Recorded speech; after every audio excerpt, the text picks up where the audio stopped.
오늘의 주요 뉴스입니다. 서울 서초구의 한 초등학교 교사가 교내에서 극단적인 선택을 해 파문이 일고 있습니다. 교사 노조가 철저한 진상조사를 요구한 가운데 학교 측은 경찰 수사에 적극 협조 중이라고 밝혔습니다. 오송 지하차도 참사 합동 분향소를 찾아 조문한 김영환 충북지사가 현장에 일찍 갔어도 바뀔 건 없었다는 말로 구설이 올랐습니다. 이범석 청주시장도 합동 분향소에서 묵묵부답으로 일관해 책임 회피 논란이 일고 있습니다. 문재인 정부가 사드 기지에 전자파가 인체와 환경에 미치는 영향이 없다는 국방부 보고를 공개하지 않은 것으로 드러났습니다. 국회 국방위원인 국민의힘 신원식 의원은 이 같은 내용의 2021년 국방부 문건을 공개하며 감사와 검찰 수사 필요성을 강조했습니다. 집중호우 실종자 수색 중 순직한 고 최수근 해병이 일병에서 상병으로 추서됐습니다. 해병대는 당시 상황을 고려할 때 구명조끼를 지급해야 했다며 사고 경위를 조사 중이라고 밝혔습니다.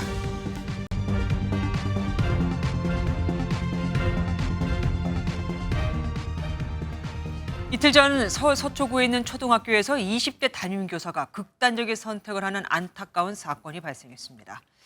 그런데 요즘 교권이 무너진다는 얘기가 너무 많아서일까요? 그새 너무 많은 소문과 억측들이 나돌았고 교사단체는 땅에 떨어진 교권이 비극을 부르는 것이라고 주장했으며 학교 측은 이에 대해 해명까지 해야 했습니다. 뉴스7, 오늘은 김민수 기자의 보도부터 보시고 도대체 뭐가 진실인지 따져보도록 하겠습니다. 지난 18일 오전 서울 서초구의 한 초등학교 학습 준비실에서 1학년 담임을 맡은 20대 교사 A씨가 숨진 채 발견됐습니다. 학생들이 등교하기 전에 A씨를 발견한 학교 측은 즉시 경찰에 신고했습니다. 극단적인 선택을 한 것으로 추정되는데 경찰은 정확한 사인을 조사하고 있습니다. 죽음의 원인을 놓고 갖가지 추측이 나도는 가운데 MBN 취재진을 만난 A씨의 대학교 동창은 A씨가 민원에 따른 스트레스를 속으로 앓다가 스스로 무너졌을 거라며 안타까워했습니다. 물론 당연히 학부모 민원 이런 것도 있겠지만 그 이상으로 옆에서 덮어주는 동료 교사들이나 관리자들이 좀 지지를 많이 해주면은 그걸로 또 버티는 게 사람인 건데. 교원단체들은 교권이 추락하면서 이번 사건이 벌어졌다면서 대책 마련을 촉구하고 나섰습니다. A씨의 유가족도 교원단체와 함께한 자리에서 진상을 밝혀야 한다고 목소리를 높였습니다. 전문 교사가 학교에서 자기가 근무하는 학교에서 극단적인 선택을 할 수밖에 없게 만든 그렇게 고통스럽게 내몬 그 원인이 무엇인지는 저는 분명히 밝혀져야 된다고 생각을 합니다. 논란이 확산하자 학교 측은 입장문을 내고 무리한 억측을 삼가달라고 밝혔습니다. MBN 뉴스 김민수입니다. 숨진 교사의 극단 선택 원인을 놓고 인터넷엔 각종 의혹이 난무하고 있습니다. 예를 들어 갑질을 한 학부모로 인해 교육청에 불려갔다 온 뒤 극단적 선택을 한 거다는 식으로 말이죠. 확인되지 않은 내용이 일파만파 확산되자 학교 측이 입장문을 내놨는데 중간에 수정을 해서 또 다른 의혹도 불거졌습니다. 표선우 기자가 크게 5가지로 나눠서 그 진위 여부를 알아봤습니다.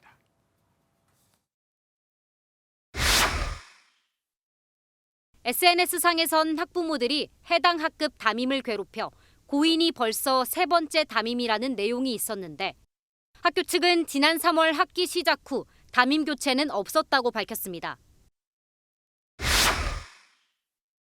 학교 측은 학교 폭력이 아닌 출결과 학적, 생활기록부 업무를 담당했다고 밝혔습니다. 다만 숨진 교사가 담임 외에 이 업무를 1순위로 희망했는지에 대해선 입장을 내지 않았습니다. 고인은 1학년 담임을 1순위로 희망한 것으로 전해졌습니다. 해당 학교엔 올해 학교폭력 민원이나 신고가 없었고 고인은 교육지원청 방문은 물론 비대면 접촉도 없었던 것으로 확인됐습니다. 다만 지난 12일 고인의 학급에선 아이들 간 다툼이 있었지만 학교 측은 학폭으로 이어지지 않았고 학부모들 간의 화해로 해결됐다고 답했습니다. 학교 측은 SNS상에서 거론되는 정치인의 가족은 학급에 없다고 밝혔고 해당 의원으로 지목된 한기호 국민의힘 의원은 직접 해명했습니다. 사실이 아님을 분명히 밝히며 해당 학교에 제 가족은 재학하는 학생이 아무도 없음을 밝힙니다. 학교 측은 처음 배포했던 통신문에서 학급에서 발생했던 사안은 다음 날 마무리되었다는 내용을 삭제하고 다시 입장문을 배포해 또 다른 의혹을 사고 있습니다. MBN 뉴스 표선우입니다. 숨진 교사를 추모하기 위해 학교 앞에는 수백 명의 동료 교사가 모였습니다. 초등학교 교문 앞에는 슬픔을 담은 근조 화환과 추모 메시지로 가득 찼죠. 현장 모습을 신영빈 기자가 담아왔습니다. 담벼락과 교문 앞을 수백 개의 근조 화환과 국화꽃이 채웠고 동료 교사들과 시민, 학생들이 슬픔을 담아 꾹꾹 눌러 쓴 메모들이 초등학교 교문에 붙었습니다. 지난 18일 서울 서초구의 한 학교에서 극단적 선택을 한 교사를 추모하기 위해 모인 마음들입니다. 학교 앞에 모인 교사와 시민들은 고인을 추모하며 이런 일이 반복돼선 안 된다고 목소리를 모았습니다. 정말 아이들 사랑하시는 마음으로 교직에 계셨을 텐데 마지막까지 교실을 떠나지 못하신 선생님을 생각하면 정말 너무 가슴이 황망하고요. 동료들이 남아서 이 처우를 개선을 하고 더 참교육을 실현하는. 한때 학교 측에서 추모를 위해 현장을 찾은 추모객들의 학교 진입을 막으며 충돌을 빚기도 했습니다. 저희는 안타까운 마음으로 추모를 하고자 해서 이 장소에 왔을 뿐인데 그렇게 추모하는 마음조차. 교사로 추정되는 한 네티즌이 동료를 추모하려 검은 리본 사진을 프로필로 올렸다가 학부모에게 항의를 받았다며 SNS에 글을 올려 공분을 사기도 했습니다. 교사들은 하나같이 열악한 처우와 교권 문제를 언급하며 변화가 필요하다고 입을 모았습니다. MBN 뉴스 신영빈입니다.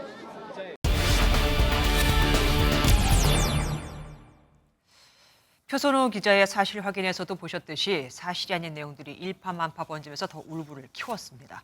왜 이렇게 된 걸까요? 그간 교권 추락에 대해 교사들 그리고 이를 바라보는 시선에 쌓였던 분노가 분출된 걸까요? 사회정책부 박유영 기자와 더 살펴보도록 하겠습니다. 박 기자, 워낙 충격적인 일이다 보니까 극단적인 선택을 한 그 동기를 놓고 여러 소문이 도는 게 있습니다. 확인된 게 있습니까? 뭐 일기장도 발견됐다는 말이 들리던데요. 네. 말씀하신 것처럼 일기장 같은 고인이 남긴 흔적들을 토대로 현재 경찰이 다각도로 확인을 하고 있는데요. 여러 복합적인 요인이 작용한 걸로 보입니다. 네. 개인적인 문제도 있을 거고요. 업무 스트레스와 일부 학부모 민원도 분명히 있었던 걸로 비춰집니다. 네. 다만 교직사회가 이렇게 들끓는 이유, 그게 더 중요할 텐데 바로 터질 게 터졌다는 공감대가 있기 때문입니다.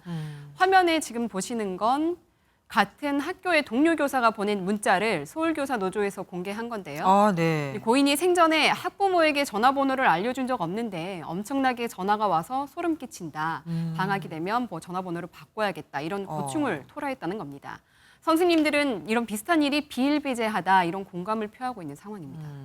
뭐 경찰 수사를 끝까지 지켜보긴 해야겠네요. 그리고 학교가 사실과 다른 부분을 짚겠다면서 입장문을 내놨는데 이게 또 논란을 더 키웠습니다. 그렇습니다. 학교 입장문을 보면 지금 1학년 담임도 본인 희망, 그리고 나이스 권한관리 업무도 본인 희망이라는 거거든요. 네. 근데 이분이 지난해 3월 처음 교단에선 직장인으로 치면 신입사원이잖아요. 네. 교직에서 1학년 담임직은 생활지도나 학생들 한 명 한 명을 케어할 부분이 워낙 많아서 경무로 꼽히는데 발령받고 2년 연속 본인이 원했다며 이걸 맡긴 부분이 있고요. 또 나이스라고 학교 행정 시스템이 있는데 그 권한 관리, 그러니까 학교 교직원에게 일일이 나이스를 사용할 수 있는 이 권한을 설정하고 오류 나면 해결하고 모르는 선생님 있으면 알려주고 이런 시스템 전체를 총괄하는 업무를 자진하길래 시켰다는 거거든요. 네. 이 두 경무를 초임 교사에게 주면서 본인 희망을 강조한 부분은 학교가 많은 교사들이 왜 이번 사태에 참담함을 느끼는지 제대로 파악하지 못하고 있다는 지적이 나옵니다. 그리고 또 이렇게 사람들이 분노하는 이유가 이전에 선생님께서 교사가 학생한테 전치 3주 진단이 나올 정도로 폭행을 당했다는 뉴스가 있었기 때문입니다. 무너진 교권 얘기를 안 할 수가 없어요. 맞습니다. 그 실태가 적나라하게 드러나는 사진을 좀 준비를 해봤는데요. 어우, 저 선생님입니까? 네, 지금 바닥에 쓰러져 있는 여성분이 인천의 한 초등학교 특수학급의 교사입니다. 옆에 교사 머리카락을 잡은 손은 학생이고요. 이 학생이 교사 머리카락을 이렇게 잡은 채로 의자에서 넘어뜨리는 등 상습 폭행을 저질러서 선생님이 전치 6주 진단을 받는 일이 벌어진기도 합니다. 3주가 아니라 6주였습니까? 그런데 아이인데 그게 가능한 겁니까? 아까 그 전치 3주 부분은 이제 서울 양천구에서 있었던 사건이고요. 이건 또 다른 인천 초등학교에서 발생한 사건인데요. 네. 이 학생이 이제 나이는 학생이지만 키 160cm 정도에 몸무게는 한 70kg 정도, 발육이 굉장히 좀 좋았던 학생이기도 하고 통제가 워낙 안 되는 상황이었던 걸로 파악이 됩니다. 이렇게 교사 폭행이 연달아서 발생하는 이런 안타까운 일이 벌어지자 정부도 대책 마련을 약속했는데요. 이주호 교육부 장관 발언 직접 들어보겠습니다. 이 의혹이 사실이라면 이는 우리 교육계의 중대한 도전이라 하겠습니다. 교원에 대한 교육활동 침해는 어떠한 경우에도 용납해서는 안 됩니다. 교사들이 가장 많이 호소하는 게 뭐 수업 시간에 떠들지 말자, 친구 밀지 말자 이런 지극히 정당한 지도 활동에도 아이가 기분 나빠하면 아동 학대가 되는 현실. 그래서 아무것도 하지 말아야겠다는 그 무력감을 느끼는 현실을 바로잡아 달라는 거거든요. 현재 여야 모두 무분별한 교사 신고를 막기 위한 법안을 발의한 상태입니다. 이게 어떻게 처리될지 지켜볼 부분입니다. 하긴 얼마 전에 참 잘했어요. 도장 찍어주는 것도 그걸 못 받았다고 아동 학대라고 하더라고요. 끝까지 지켜봐야겠습니다. 지금까지 사회정책부 박유영 기자와 함께했습니다. 사드로 인한 전자파가 어느 정도인지 환경 영향 평가를 해보고 유해하지 않다면 사드는 정식 배치를 하기로 했었죠. 그런데 이미 2년 전에 인체에 무해하다는 결과가 나왔다는 국방부 문건이 공개됐습니다. 국민의힘은 사드 배치에 미온적이었던 문재인 정권이 일부러 이 사실을 공개하지 않고 사드 배치를 고의로 지연시켰다는 의혹을 제기했습니다. 아니 그럼 굳이 숨길 이유가 없었다 이거죠. 이병주 기자가 보도합니다. 지난 2021년 6월 국방부가 청와대 시민사회수석실에 보고한 성주기지 관련 문서입니다. 레이더 전자파와 발전기 소음 측정 결과 인체와 주변 환경에 미치는 영향이 없는 것으로 판단된다고 보고했습니다. 구체적으로 전자파의 경우에는 순간 최대값이 인체 보호 기준 대비 약 0.03%로 영향이 없고 소음은 인근 민가에서 거의 들을 수 없는 수준이라고 설명했습니다. 지난 6월 정부가 발표한 사드 기지 일반 환경 영향 평가 결과와 비슷한 결론입니다. 인체 보호 기준의 최대 0.189% 수준에 불과한 것으로 조사가 됐습니다. 특히 보고서에는 2017년 5월, 2018년 3월에서 2019년 11월, 2021년 5월 등 지속적으로 전자파를 모니터하고 있다고 밝혔는데 여당은 전 정부가 의도를 갖고 결과를 숨긴 것으로 의심하고 있습니다. 환경영향 평가부터 제대로 안 하고 사드 기지 정상 운용을 안 한 것은 무능해서가 아니라 중국한테 사실상 안보 주권을 내준 행위를 지난 정부의 문서가 새로 공개되면서 감사원, 감사 등 정부 차원의 진상규명을 요구해온 여당의 공세 수위는 더욱 높아질 것으로 보입니다. MBN 뉴스 이병주입니다. 국방부 문서에는 또 사드 정식 배치를 위한 성주기지 환경영향평가 절차 진행 시 중국 측이 한중 간의 약속을 훼손한 것으로 보고 반발할 것으로 예상된다는 내용도 들어 있습니다. 이 한중 간의 약속이란 뭘까요? 사드에 대한 중국의 이른바 삼불이란 정책입니다. 한미일 군사 동맹을 맺지 않는다, 중국을 겨냥하지 않도록 사드 운영을 제한한다 등인데 문재인 정부 인사들은 그동안 이를 부인해왔죠. 국민의힘에선 이제 문재인 전 대통령이 답할 시간이라는 말도 나왔습니다. 황재원 기자입니다. 사드 추가 배치와 미 미사일 방어 체계 편입, 한미일 군사동맹 발전은 없다는 이른바 중국의 대한국 삼불 정책. 그동안 이 정책은 2017년 10월 남관표 당시 청와대 안보실 2차장이 쿵시안유 중국 외교부 부장조리와 합의했다는 의혹이 제기됐습니다. 레이더로 중국을 겨냥하지 않겠다는 일한까지 포함해 문재인 정부는 그동안 삼불이란 합의는 없다고 부인해왔습니다. 삼불과 관련해서는 이게 우리가 중국이 원하는 것에 동의를 해준 사안이 아니고 우리가 기존에 갖고 있던 입장을 재확인한 겁니다. 일한이라고 추가 요구를 하고 있다는 것은 분명 사실이 아니라고 말씀. 하지만 신원식 국민의힘 의원실이 공개한 2019년 국방부 문건에는 삼불이 한중 간의 기존 약속이라고 적혀 있습니다. 그러면서 환경 영향 평가 진행을 중국이 기존 약속에 대한 훼손으로 인식하고 반발할 것으로 예상된다고 서술했습니다. 국방부의 환경 영향평가 계획에 대한 또 다른 문건에는 중국은 양국이 합의한 3불 1한이 유지돼야 한다는 입장이라는 내용도 나옵니다. 양국 간 합의가 아니라는 전 정부의 입장에 배치되는 내용이 문건으로 확인되며 파장이 커질 것으로 보입니다. MBN 뉴스 황지연입니다. 더불어민주당은 사드 환경 영향평가 고의 지연 주장에 대해 트집 잡기라고 주장했습니다. 사드 체계가 5년 동안 정상적으로 가동이 다 됐는데 대체 뭐가 문제냐 이겁니다. 4대강, 사드 등등 계속 이어지는 문제 제기에 스토킹이자 무차별 폭행이라는 비판까지 나왔습니다. 안보람 기자가 보도합니다. 더불어민주당은 정부 여당의 사드 의혹 제기에 대해 터무니없다고 일축했습니다. 문재인 정부 5년간 사드 체계가 정상 가동됐는데 환경 영향 평가가 늦어진 게 무슨 의미가 있느냐는 겁니다. 절차대로 진행됐던 환경 영향 평가를 일부러 늦춘 것처럼 주장하는 건 졸렬한 트집 잡기로 규정했습니다. 주한미군이 2년 만에 사업계획서를 냈고 이후 주민대표를 뽑지 못해 환경영향평가위원회 구성에 차질이 빚어졌을 뿐이라는 설명입니다. 3불 합의에 대해선 3불은 중국이 만들어낸 용어라면서도 박근혜 정부 이후 지금까지 사실상 우리 정부의 내재적인 원칙이었다고 강조했습니다. 지금 수혜 대책이 미흡했고 그거에 대해서 국민적 비난을 받으니 뭐라도 물타기 하자 싶어서 하는 거 아닌가요? 윤석열 정부의 잇따른 전 정부 겨누기에 대한 비판도 이어졌습니다. 임종석 전 청와대 비서실장은 재판에 넘겨진 청와대 인사들을 일일이 거론하며 집안을 멸하고 가문을 끊는다는 의미의 멸문절호를 언급했습니다. 이어 정치보복이 아니라 스토킹이고 무차별 폭행이라며 빨리 임종석을 소환하라고 했습니다. MBN 뉴스 안보람입니다. 앞서 전해드린 사드와 관련한 내용 한 발 더 들어가서 살펴보겠습니다. 국회팀 출입하는 김순철 기자와 함께합니다. 어서 오십시오. 우리나라와 중국이 3불 1한을 두고 입장차가 있었는데 우선 그 배경부터 설명을 해주시겠습니까? 네, 지난 2016년 박근혜 당시 대통령이 주한미군의 사드 배치를 공식 발표하면서 중국과의 갈등이 시작됩니다. 네. 중국은 한한령을 내려 경제 보복을 시작했는데요. 문재인 정부가 갈등 봉합에 나서게 됩니다. 이후 2017년 10월 한중은 관계 개선 관련 협의 결과를 발표하게 되는데요. 중국은 미 미사일 방어 구축, 사드 추가 배치, 한미일 군사 협력에 대한 우려를 나타냈다고 밝혔고 한국은 그동안 공개적으로 밝혀온 입장을 다시 설명했다며 다소 모호한 내용으로 언급했습니다. 이후 중국 공산당 관영 매체인 환구시보는 3불과 함께 이미 설치된 사드 운용에 제한을 두는 이란까지 약속했다고 주장했는데요. 그해 11월 강경화 외교부 전 장관은 국회에서 약속이 아닌 우리 입장을 확인해 준 것이라며 이를 부인했습니다.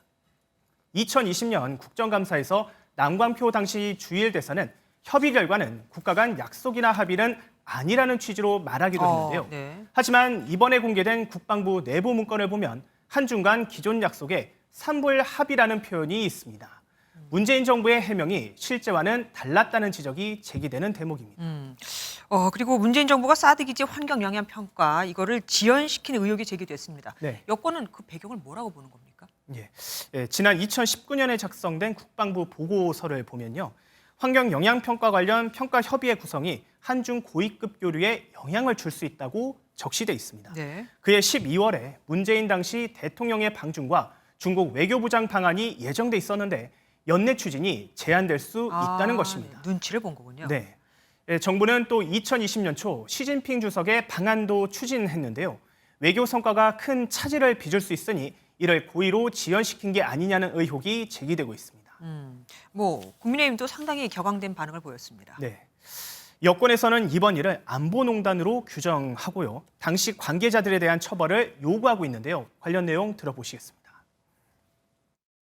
중국몽과 북한몽에 취해서 안보농단을 자행한 인사들에 대해서는 성역 없는 감사원의 감사와 수사당국의 수사가 반드시 있어야 할 것입니다.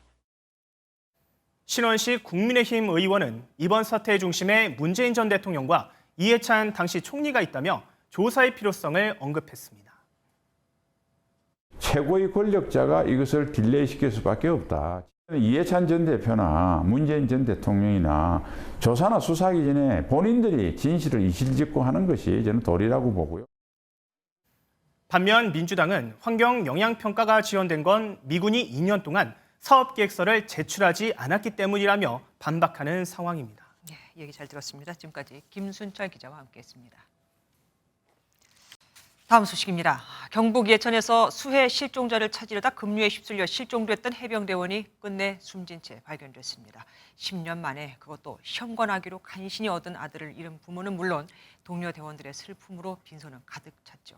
구명조끼도 없이 무리하게 수색을 하게 했다는 비난에 해병대는 유족에게 사과했습니다. 심우영 기자입니다. 하얀 국화송이가 쌓여가는 빈소. 앳돼 보이지만 늠름한 청년의 사진이 놓여 있습니다. 이제 갓 20살인 해병대 최수근 상병. 최 상병은 산사태로 실종된 주민을 찾으려 수색에 나섰다가 급류에 휩쓸려 실종됐습니다. 사고 장소에서 5.8km 떨어진 곳에서 14시간 만에 숨진 채 발견됐습니다. 갑작스런 사고의 어머니는 해병대 사령관을 붙잡고 오열합니다. 왜 항상 기술만 하고 어떻게 살아요? 그래서 어떻게 살아요? 시험관을 통해 10년 만에 얻어 애지중지 키운 손자. 할머니는 불러도 대답 없는 이름만 부릅니다.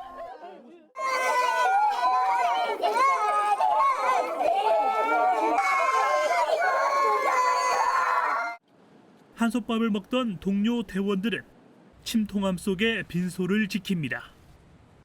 이번 사고를 두고 무리한 수색이었다는 비판이 나오고 있습니다. 최상병이 실종된 하천은 지금도 물살이 센 편인데요. 도보 수색을 맡은 해병 대원들은 최소한의 안정장치인 이 구명조끼조차 지급받지 못했습니다. 특히 대원들은 서로 몸을 밧줄로 묶는 등 안전조치 없이 동료에게 의지한 겁니다. 구명조끼는 하천변 수색 참가자들에게 지급이 안 됐습니다. 당시 상황을 고려한다면 구명조끼를 착용하는 것이 맞다고 봅니다. 해병대는 유족에게 사과했습니다. 순직한 해병대원의 명복을 빌며 유족 여러분께도 깊은 위로와 사과의 말씀을 드립니다. 해병대는 수사에 착수하는 한편 복구작전에 투입된 부대의 안전점검에 나섰습니다. 해병대 1사단 장병들의 수색 작업도 중단했습니다. 윤석열 대통령은 해병대원의 순직에 애도를 표하고 국가유공자로서 최대한의 예우를 갖추겠다고 밝혔습니다. MBN 뉴스 심우영입니다. 이번 오송 지하차도 참사에 대해 늑장 대응했다는 지적을 받는 김영환 충북도지사가 사고 당시 현장에 일찍 갔더라도 상황은 바뀌지 않았을 것이라고 말해 논란에 기름을 부었습니다. 어디서 들어봤던 말이죠. 그때도 이 말로 비난이 더 커졌었는데 잘 몰랐나 봅니다. 경찰과 국과수 등은 14명의 목숨을 앗아간 지하차도에 대해 오늘 첫 합동 감식을 벌였습니다. 윤기란 기자가 보도합니다. 합동 분향소가 차려지자마자 조문을 하러 온 김영환 충북도지사는 취재진 앞에서 고개를 숙였습니다. 충북 지역 재난 대응 총지휘권자로서 첫 공식 사과를 했습니다. 유가족들에게 진심으로 사죄의 말씀드립니다. 죄송합니다. 그런데 이어진 기자들의 질문에는 해명하기에 바빴습니다. 김 지사는 지하차도 참사 보고를 받고도 괴산으로 출발한 건 괴산댐 원류가 당시 가장 시급한 문제라고 판단했기 때문이라고 밝혔습니다.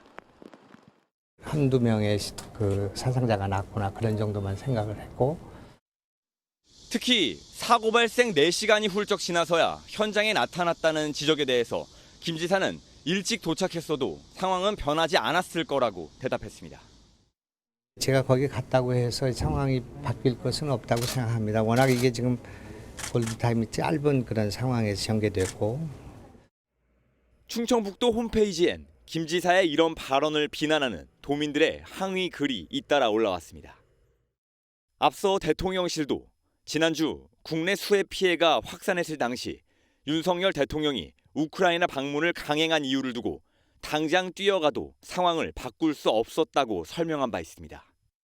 사고 발생 1시간이 지나서야 상황을 인지한 것으로 알려진 이범석 청주시장도 분향소를 찾았지만 서둘러 조문만 하고 아무 말 없이 자리를 떴습니다. 한편 14명의 목숨을 앗아간 오송 지하차도에 대해 첫 합동 감식이 진행됐습니다.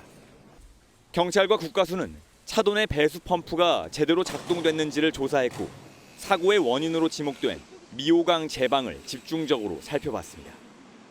MBN 뉴스 윤기란입니다. 충북 오송 지하차도 참사 당시 112 신고 녹취록이 공개됐습니다. 사고 당일 오전 7시부터 오후 3시까지 61건의 신고가 접수됐는데 거기엔 지하차도 안에서 살려달라고 애원하는 이들의 목소리도 담겨 있었죠. 마지막 전화는 물이 차 올랐는지 끝까지 말을 잇지도 못했습니다. 당시 급박했던 상황이 고스란히 담긴 녹취, 장진철 기자가 보도합니다.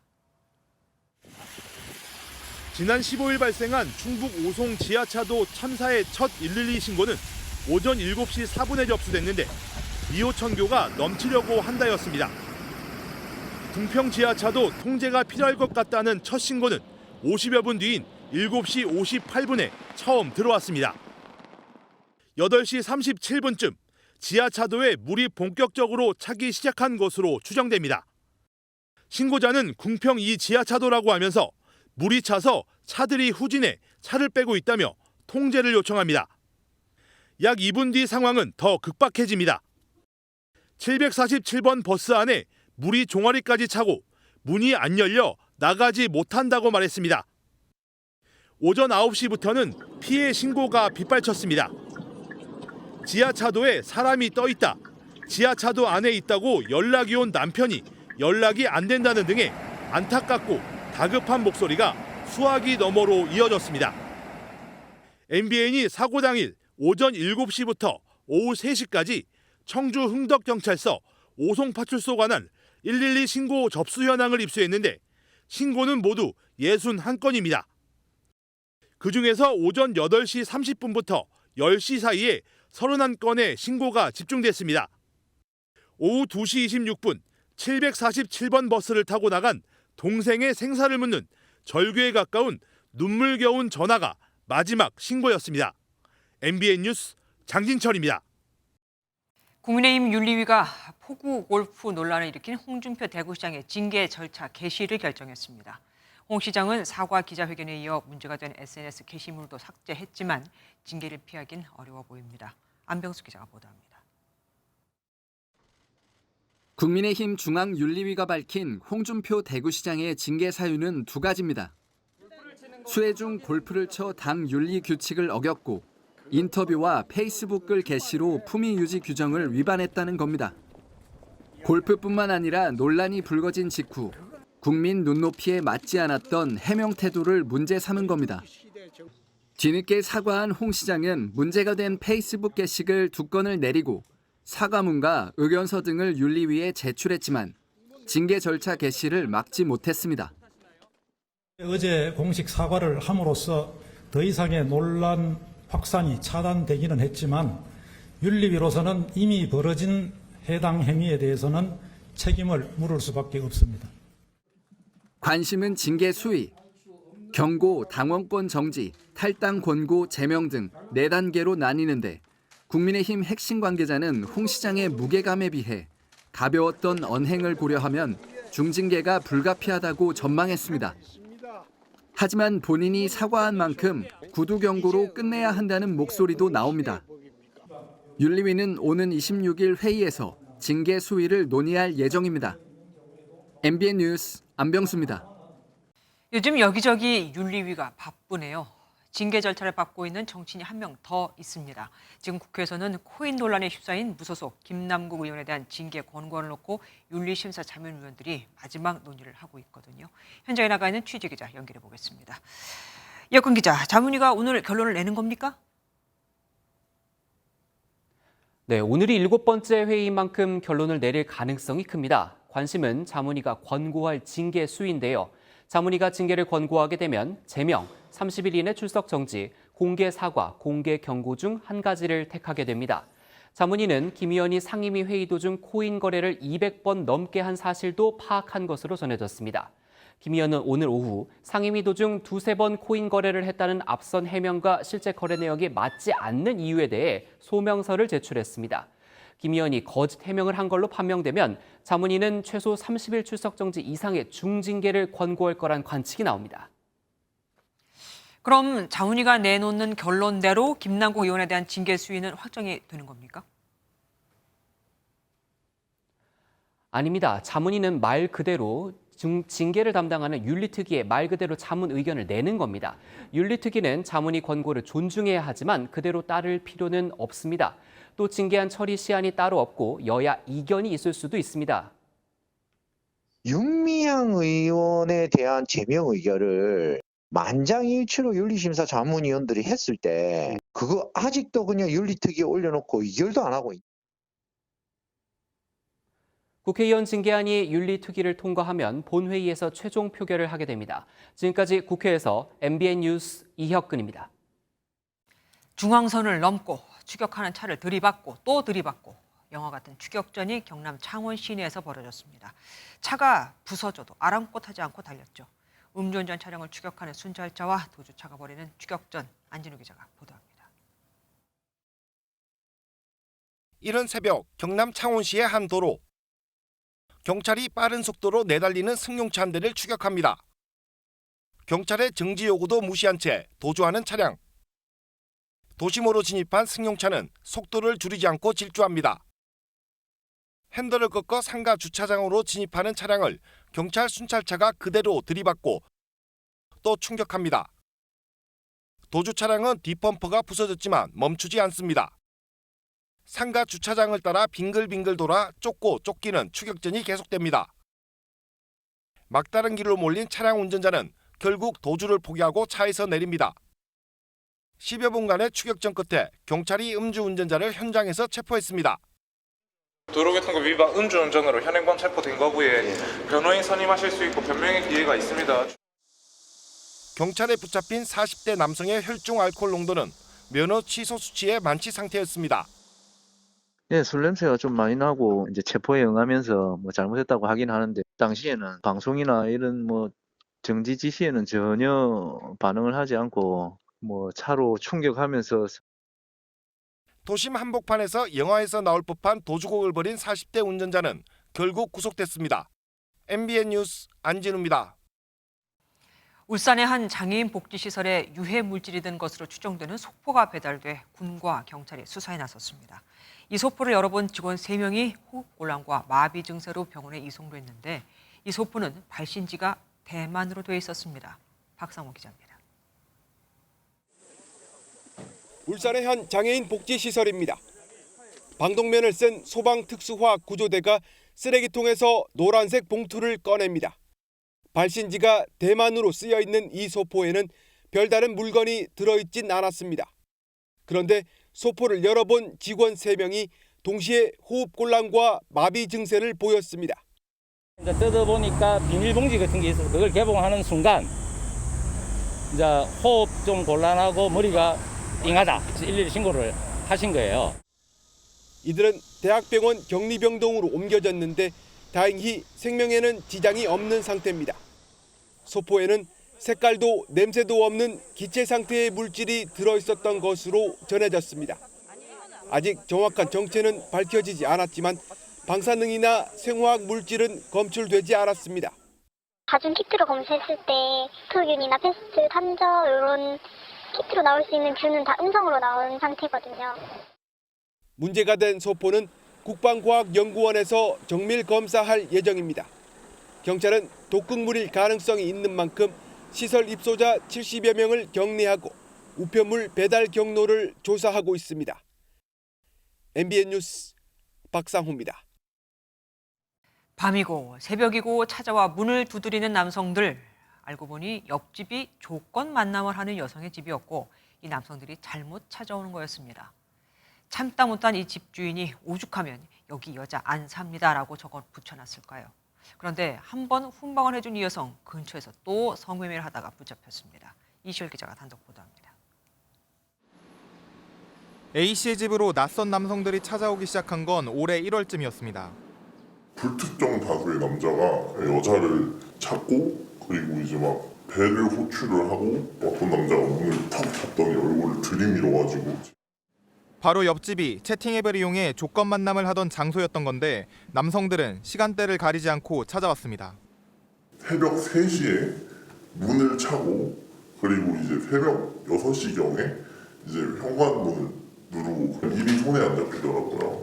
경찰에도 수차례 신원 보호역 요청을 했고 급기야 A씨는 대문에 경고문을 붙이고 CCTV까지 설치할 수밖에 없었습니다. 결국 서울 강남경찰서는 잠복 끝에 지난 5월 23일 이곳에서 성매매 남녀를 붙잡았습니다.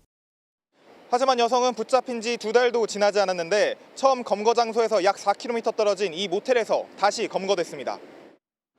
지난 12일 이 여성을 붙잡은 서울 서초경찰서는 최초 검거 때와 마찬가지로 여성을 임의 동행한 뒤 귀가 조치했습니다. MBN 뉴스 이시열입니다. 외국인의 중국 투자가 3년 만에 처음으로 줄었습니다. 이달부터 강화된 반간첩법 때문일까요? 이 간첩법의 기준이 모호해서 중국 정부의 입맛에 맞게 얼마든지 자의적으로 광범위하게 적용할 수 있거든요. 쉽게 말해 마음만 먹으면 그 누구나 타겟으로 삼아 잡아넣을 수 있다는 얘기입니다. 오죽하면 관광 가서 사진 찍는 것도 조심해라는 말이 나오고 있을까요? 먼저 서영수 기자의 보도 보시고 뉴스 추적에서 더 자세히 알아보겠습니다. 올 상반기 중국 내 외국인의 직접 투자가 지난해 같은 기간보다 2.7% 줄었습니다.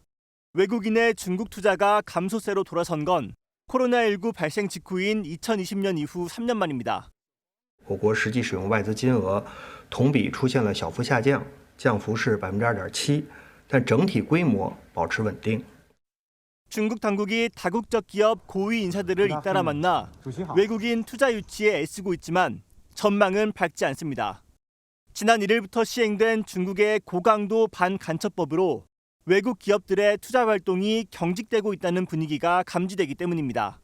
개정된 반간첩법은 간첩 행위의 적용 대상을 확대하고 처분을 강화하는 내용을 골자로 하고 있는데 간첩 행위의 정의가 명확하지 않다는 게 문제입니다.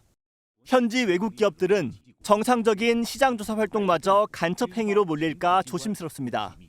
특히 중국과 관계가 껄끄러운 한미일 기업과 국민을 상대로 중국 당국이 자의적으로 반간첩법을 적용할 수 있다는 우려가 나옵니다.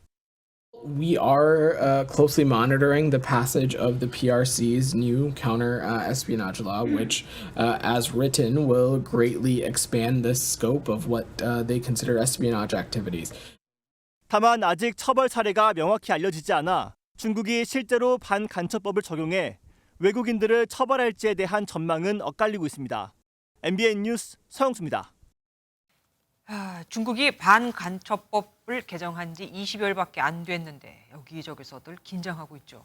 뭐가 문제고 또 우리 교민이나 중국을 방문하는 여행객들이 주의해야 할 건 뭔지 김태희 기자와 더 알아보겠습니다. 김 기자, 반간첩법이 뭐고 여기서 간첩은 뭐라고 정의를 할 수 있을까요? 네, 일단 반간첩법은 말 그대로 간첩 행위를 처벌하는 그런 법입니다. 네, 중국 반간첩법은 지난 2014년에 처음 제정됐습니다. 그리고 지난 4월 9년 만에 개정이 됐고 이번 달 1일부터 시행에 들어갔습니다.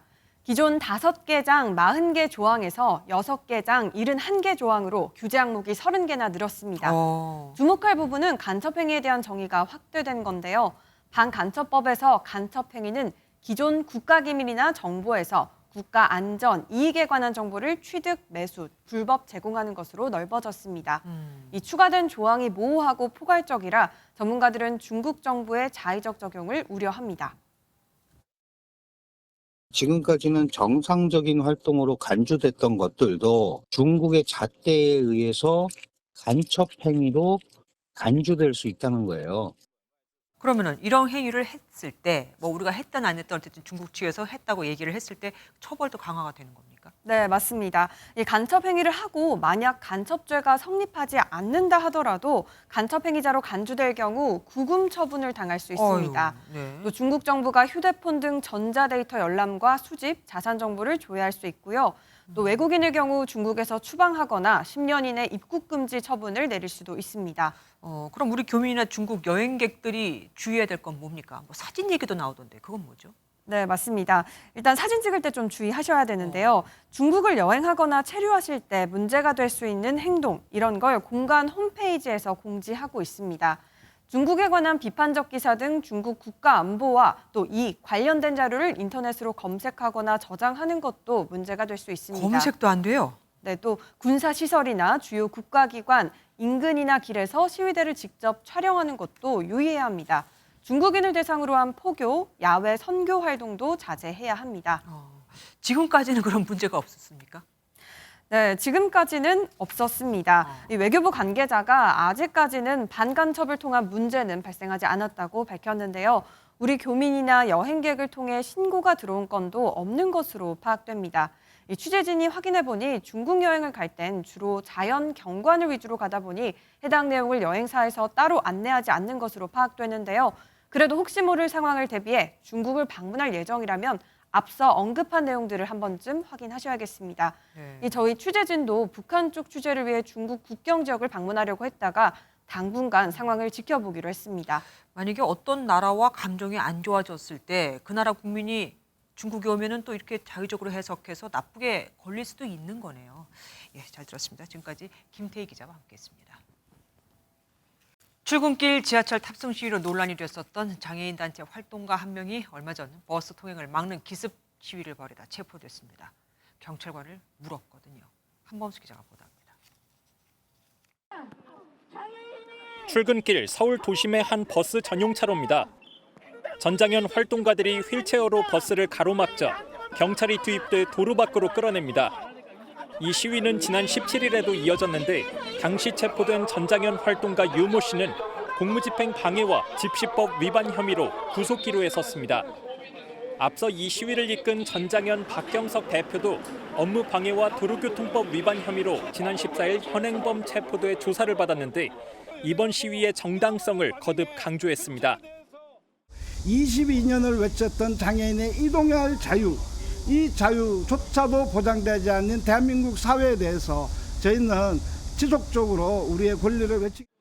만약 박 대표 등이 기소까지 이어지면 처벌 가능성이 어떻게 되는지 따져봤습니다. 버스 회사에 어느 정도 손실을 끼쳤는지 입증이 필요한 업무 방해 혐의는 경찰 수사에 따라 유무죄가 갈릴 수 있습니다. 박 대표는 과거에도 버스 통행을 막아 재판에 넘겨졌는데 당시 법원은 장애인 인권을 위해 타인의 권리까지 침해할 수는 없다며 유죄를 선고한 바 있습니다. 짧은 시간 동안 집회가 이루어지고 심각한 위험이나 손해가 발생하지도 않았는데 지나치게 참가자들을 또 기소하고 유죄로 판단하는 것은 집회의 자유를 침해한다고 볼 수 있습니다. 서울시는 전장현 측의 불법 행위 증거를 수집해 시위 건마다 민형사 대응을 이어가기로 했습니다. MBN 뉴스 한범수입니다. 장마가 주춤하면서 폭염의 기세가 절정을 이루고 있습니다. 서울에는 올 들어 처음으로 폭염 경보까지 내려졌죠. 최근 내린 장맛비가 습도를 높인 상황에서 열기까지 더해졌으니 불쾌 지수도 높고 체감 온도도 높습니다. 찜통 더위는 내일까지 이어진다고 하네요. 최돈희 기자가 보도합니다. 뜨거운 햇빛이 내리쬐는 도심은 말 그대로 가마솥입니다. 더위에 지친 시민들은 물놀이 시설에 뛰어들지만 그때뿐입니다. 뜨겁고 더웠는데 오니까 되게 시원했어요. 열화상 카메라로 확인해봤습니다. 물 안에선 파랗다가도 물 밖으로 나오면 이내 붉은색 열기를 내뿜습니다. 곳곳에선 살수차가 동원됐습니다. 노면 온도가 40도를 넘게 되면 물이 자동으로 분사되는 장치입니다. 보시는 것처럼 본격 가동되고 있습니다. 동해안을 제외한 전국 대부분 지역에 폭염특보가 내려졌습니다. 서울엔 올 들어 처음으로 폭염경보가 발령됐습니다. 낮 최고 기온은 경기 양평 35.7도, 서울 강남도 35도를 육박하는 등 전국 대부분 지역이 34도를 웃돌았습니다. 폭염 속에 전국의 자외선 지수도 높음으로 올라갔고 오존 농도 역시 치솟으며 곳곳에 오존주의보가 내려졌습니다. 폭염은 모레 장맛비가 내리면서 한풀 꺾일 것으로 보입니다. 주말 동안 정체전환상에서 발달한 저기압의 영향으로 전국에 강한 비가 내릴 것으로 예상됩니다. 노약자들은 야외 작업을 삼가고 건강관리에 유의해 줄 것을 기상청은 당부했습니다. MBN 뉴스 최동입니다. 폭우와 폭염만이 문제가 아닙니다. 남미 콜롬비아와 유럽 발칸반도 국가들에선 강한 비바람으로 인명피해가 속출했습니다. 그야말로 찜통이 돼가는 미국 라스베이거스에서는 이륙이 지연된 여객기 안에 있던 승객이 기절하는 일까지 벌어졌죠. 미국 기상청이 더위를 표현할 말이 다 떨어졌다고 할 정도입니다. 전 세계에서 벌어지고 있는 극한 기후, 장동건 기자가 보도합니다. 폭우로 산사태가 난 콜롬비아 중부 케타메 지역입니다. 도로는 온통 갯벌처럼 변했고 강에서도 진흙이 흐릅니다. 현지 시간으로 지난 17일 밤부터 18일 새벽 사이 빗물에 떠밀려온 진흙더미 수톤이 주택 20채 이상을 삼켰습니다. 교량이 끊어지고 빗줄기가 다시 굵어져 구조의 난항을 겪는 가운데 당국은 최소 20명이 숨지고 9명이 실종됐다고 밝혔습니다.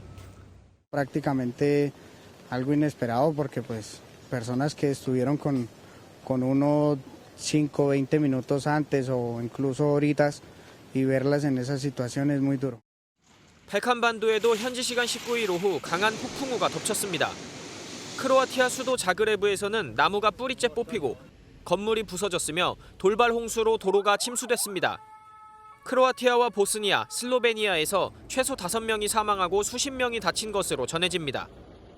한편 미국 라스베이거스의 공항에선 이륙이 지연되면서 탑승객들이 줄줄이 실신하는 일도 벌어졌습니다.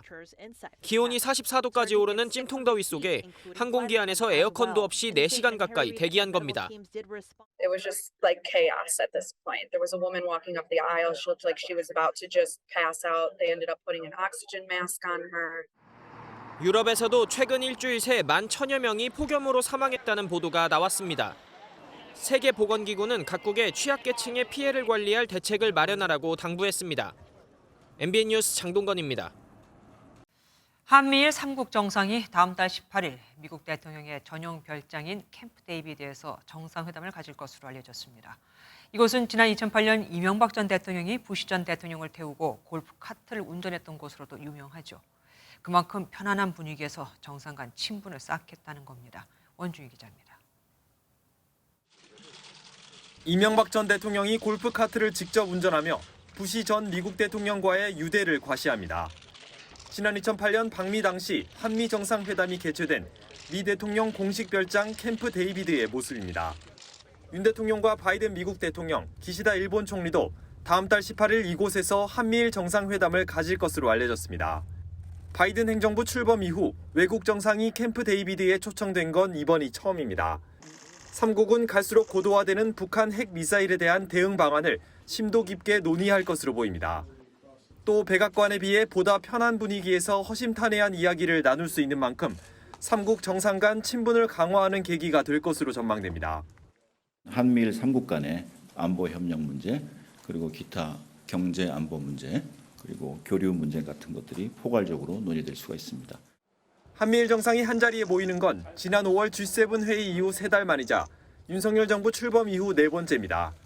특히 이번은 다자회담 계기가 아닌 첫 별도 3자 회담으로 그 자체로 북중러를 비롯한 권위주의 진영에 강력한 메시지가 될 거란 전망입니다. MBN 뉴스 원중입니다. 새마을금고 부실 사태가 일단락되나 했는데 이번엔 증권사가 돈마 위에 올랐습니다. 부동산 프로젝트 파이낸싱 사업에 해준 대출 연체율이 16%까지 치솟으며 부실 규모가 임계치에 다다랐다는 소리가 나오고 있거든요. 상호금융 연체율보다 훨씬 더 높은 겁니다. 금융당국이 증권사 책임자들을 긴급 소집했습니다. 최은미 기자입니다. 긴급 소집 요구에 금융감독원을 찾은 10개 증권사 최고 리스크 관리 책임자들. 황선호 금융감독원 부원장보는 치솟는 연체율을 우려하며 모두가 긴장감을 느끼고 관리하라고 강조했습니다. 증권사 PF 대출 연체율은 현재 여러 금융업권 중에서 가장 높은 수준입니다. 브릿지론 중심으로 추가 부실에 대한 우려가 여전히 높은 상황입니다. 3월 말 기준 전체 금융권의 부동산 PF 대출 잔액은 131조 6천억 원으로 2021년부터 매년 급증하고 있는 상황. 지난해 부동산 시장 침체로 자금 회수에 문제가 생긴 PF 사업장이 늘면서 연체율은 심각한 수준으로 올라가고 있습니다.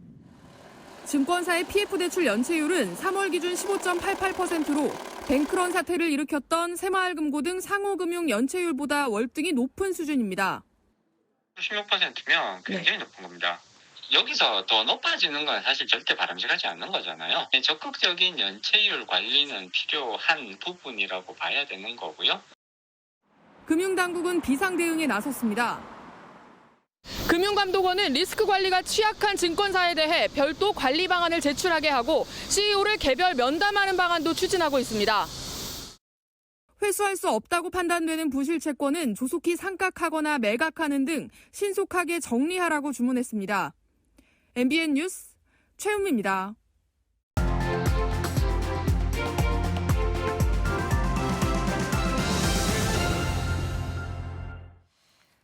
1860년 미국 대선 때 노예제 못지않게 사람들의 관심을 끈 건 공화당 링컨 후보와 맞상대인 민주당 후보 스티븐 더글러스의 키 논쟁이었습니다.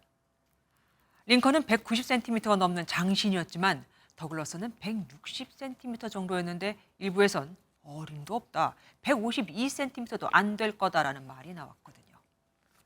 그런데 링컨은 적당한 키는 어느 정도인가를 묻는 질문에 이렇게 답했습니다.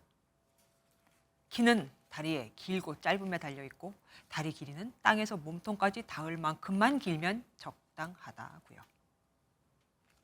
자신의 키를 자랑하지도 않고 상대에 대한 배려도 묻어나는 링컨다운 답변이었죠.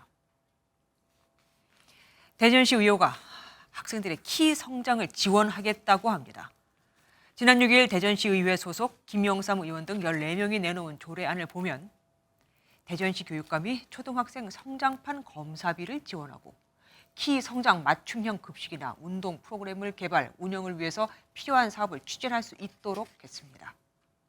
대전 학생 평균 키 5cm 더 높이기 위해서 말입니다. 그리고 오늘 오전 진짜로 대전시의회는 대전시 교육청 학생 키 성장 지원 조례안을 통과시켰습니다. 이 조례안은 오늘 24일 본회의에서 심의, 의결된 후 공포되죠. 그런데 저들이 이걸 알까요? 우리 아이들 중엔 키를 키우기 위해서 뭘 먹을까가 아닌 살기 위해 뭐든 먹어야 하는 아이들도 있다는 사실을요. 아동 급식 카드를 들고 정해진 가맹점에 들어가 정해진 가격 한 끼 8,000원 정도에서만 음식을 먹을 수 있는 아이들이요. 게다가 시의회가 다양성을 인정하긴커녕 획일적 외모 중심주의를 부추기고 키가 큰 사람의 가치가 더 높은 것처럼 만들다니요. 또 초등학생 성장판 검사에만 1인당 5만 원씩 매년 37억 원이 드는 건 어디서 충당할 건데요? 돈은 있다고요? 그럼 그 돈으로 아이들 급식 카드 금액을 좀 높여주는 건 어떨까요?